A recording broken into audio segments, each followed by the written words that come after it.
jumlah produksi 10 unit dengan waktu pengerjaan 6 jam. Data waktu standar 0,5 jam per unit, jumlah produksi 10 unit, waktu pengerjaan 6 jam, dan kerja standar 10 unit dikali 0,5 jam sama dengan 5 jam. Perhitungan rasio produktivitas sesungguhnya, output aktual dibagi input aktual 10 unit dibagi 6 jam sama dengan 1,67. Rasio produktivitas standar total output dibagi total input 10 unit dibagi 5 jam sama dengan 2. Rasio produktivitas standar jumlah yang dicapai dibagi target dikali 100 1,67 dibagi 2 dikali 100 sama dengan 82,5%. Kesimpulannya, rasio produktivitas sesungguhnya 1,67 lebih rendah dari target 2 sehingga tidak memberikan. Tingkat pencapaian produktivitas sesungguhnya adalah 83,5% dari standar.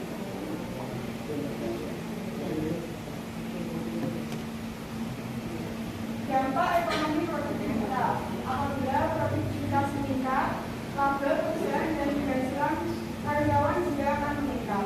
Selain itu, peningkatan produktivitas memampukan masyarakat untuk mendapat lebih banyak dari jasa dengan kualitas lebih baik karena adanya efisiensi dalam penggunaan sumber daya ekonomi.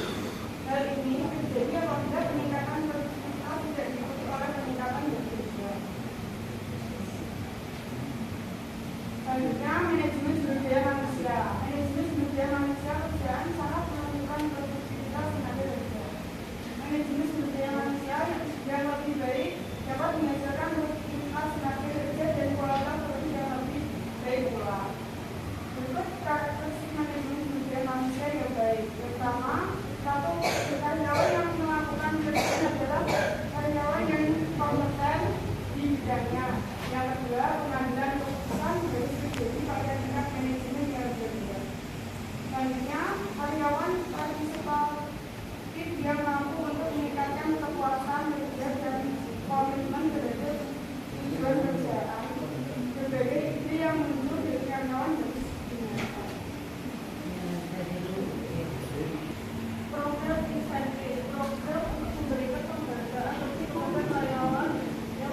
Ngene. Produkmu juga apa?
Satu